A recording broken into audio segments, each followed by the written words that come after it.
So hi friends, எல்லாருக்குமே வணக்கம். And இன்னைக்கு நம்ம பார்க்க போற டாபிக் யாரை பத்தி அப்படின்னு பாத்தீங்கன்னா KP பாலா. சோ அவரை பத்தி நம்ம எல்லாருக்குமே வந்துட்டு பொதுவா தெரிஞ்சிருக்கோம். அண்ட் இப்போதைய ட்ரெண்ட்ல வந்து பாத்தீங்கன்னா அவரை பத்தின டாக் ஐயோ எம்மா அப்படின்னு இன்டர்நெட் ஃபுல்லாவே போயிட்டு இருக்கு. சோ காரணம், அவர் பயங்கரமான ஒரு ஹெல்பிங் டெண்டன்சி பண்ணிட்டு இருக்காரு அப்படின்றது ஒரு பக்கம் வச்சுக்கலாம். அது இன்னொரு பக்கம், என்னங்க இவன் காசு வர ஆரம்பிச்சுட்டு எல்லாருக்கும் கொடுக்க ஆரம்பிச்சுட்டான், ஒரு விளம்பர மோகம் ஆயிடுச்சு அப்படின்னு சொல்லிட்டு என்னென்னலாம் சொல்ல முடியுமோ எல்லாத்தையுமே அவர் மேல தெரிஞ்சிட்டு இருக்காங்க. ஒரு தனி நபரா எந்த ஒரு குழுவுமே இல்ல, வேற எந்த ஒரு அப்பியரன்ஸுமே இல்லாம டோட்டலா வந்து ஹெல்ப் பண்ற ஒரே ஒரு மனுஷன் பாலா தான். சோ அவரை பத்தி எவ்வளவு நெகட்டிவ் ஸ்பிரிட்ஸ் ஆனாலும் பாசிட்டிவான ஒரு மனுஷன் நம்மளுக்கு தெரியும். அண்ட் சுத்தி எல்லாருக்குமே தெரிஞ்சாலும் தேவையில்லாம ஒரு பேச்சு. ஸோ அதெல்லாம் தூக்கி போட்டு என் உண்மையாவே பாலா யாரு, எங்க பிறந்தாரு அப்படின்றதெல்லாம் பத்தி ஒரு குட்டி கிளிப் பாத்திரலாம். சோ நம்ம பாலா வந்து பாத்தீங்க அப்படின்னா காரைக்கால் மாவட்டத்தில் தான் பிறந்திருக்காரு.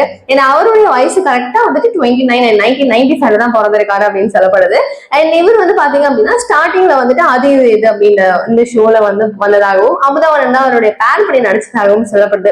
நெக்ஸ்ட் வந்துட்டு KPYல வந்து அவர் வர ஆரம்பிச்சிருக்காரு. கொஞ்சம் அவருடைய திறமையெல்லாம் காமிக்கும் போது எக்கச்சக்க நெக்லிக்ஸ் எல்லாரும் தூக்கி போட்டு ஏப்பா போப்பா அப்படின்னு சொல்லி தொடுத்திட்டாலும் அண்ட் KPY 6 or 7 தெரியல, ரெண்டுத்துல ஏதோ ஒன்றுல வந்துட்டு அவர் வின்னராகவும் வந்துடுறாரு. அவரை பார்த்த உடனே என்னடா இப்படி இருக்கேன், ஆனா எப்படி எல்லாம் வந்துட்டு பாத்தியா சூப்பர் அப்படின்னு சொல்லிட்டு ஒரு ஃபயர்லயே வந்து அவரை பீதி எவ்வளவு இருந்தாலும் அவர் வந்துட்டு கொஞ்சம் புகழ்ச்சியாவும் போறாங்க. என்ன நடந்தாலும் பரவாயில்ல அப்படின்னு சொல்லிட்டு இருக்காங்க. ஆனாலும் ஒரு யோசிச்சு பாருங்களேன், இப்போதைக்கு அவர் பண்ற விஷயங்கள் எல்லாமே இன்ஸ்டாட்டும் அண்ட் சோசியல் மீடியா பிளாட்ஃபார்ம்ஸ்ல ரொம்ப அதிகமான அளவுல தெரிய வருது. நிறைய பேர் ஷேர் பண்ணி எப்படி போயிட்டு இருக்கு. ஆரம்ப காலகட்டத்துல அவர் வந்து நிறைய பேருக்கு ஹெல்ப் பண்ணதாகவும் தகவல்கள் இருக்கு. அண்ட் ரூம்ல வந்து அவங்க கூட தங்கி இருக்கிறவங்களுக்கு ஃபீஸ் கட்ட முடியல அப்படின்னாலும் அந்த நேரத்துல கூட பாலா கண்டிப்பா அவங்க எல்லாருக்குமே ஹெல்ப் பண்ணிருக்கிறாராம். அது மட்டும் இல்லாம ஒரு ட்ரஸ்ட்ல வந்துட்டு பாத்தீங்கன்னா ஸ்கூல் ஃபீஸ் 18,000 இருந்து ஸ்டார்ட் பண்ணிருக்காரு ஒரு குழந்தைக்காக. ஏன்னா அது வந்து 23,000 அப்படி இப்படின்னு போயிட்டு அவங்களோட டோட்டல் படிப்பை நான் ஏத்துக்கிறேன் அப்படின்ற அளவுக்கு வந்துட்டு அவர் இம்ப்ரூவ் ஆயிருக்காரு. சோ அவர் வந்து அப்போல இருந்தே நிறைய பேருக்கு ஹெல்ப் பண்ணிருக்காரு. அண்ட் இப்போ வரைக்கும் பண்ணிட்டு தான் இருக்காரு. நான் இன்னும் பண்ணிட்டு தான் இருப்பேன் அப்படின்னு சொல்லியிருக்காரு. இன்னொரு விஷயம் நிறைய பேருக்கு தெரியுமான்னு தெரியல, ருத்ரன் அப்படின்னு இந்த படம் லாரன்ஸ் சார் வந்திருந்தாரு இல்லையா, சோ அவருடைய படம் தான் அது. ஆக்சுவலி அதுக்கு வந்துட்டு ஒரு ஆங்கரா போயிருந்தது தான் பாலா.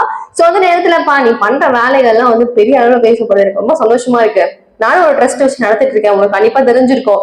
உன்னால முடிஞ்சதை நீ பண்ணு, என்னால முடிஞ்சதை நான் பண்றேன் அப்படின்னு சொல்லிட்டு ராகவா லாரன்ஸ் அவர்கள் 10 லட்சத்தை வந்துட்டு பாலா கிட்ட கொடுத்து இதை வந்து நிறைய பேருக்கு யூஸ் பண்ற வகையில் யூஸ் பண்ணிக்கோ அப்படின்னு சொல்லி கொடுத்திருக்காரு. சூப்பர் மேட்டர்ல. சோ இதை பத்தி நீங்க என்ன நினைக்கிறீங்க கமெண்ட் பாக்ஸ் சொல்லுங்க. அது மட்டும் இல்லாம பாலாவை கிழிக்கிறாங்கல்ல, அவங்கள பத்தி நீங்க என்ன திட்டணும்னு நினைக்கிறீங்க கமெண்ட் பாக்ஸ் திட்டுங்க. நல்ல விஷயத்தை ஸ்ப்ரெட் பண்ணுங்க. தேங்க்யூ சோ மச் ஃபார் வாட்சிங் திஸ் வீடியோ. பை.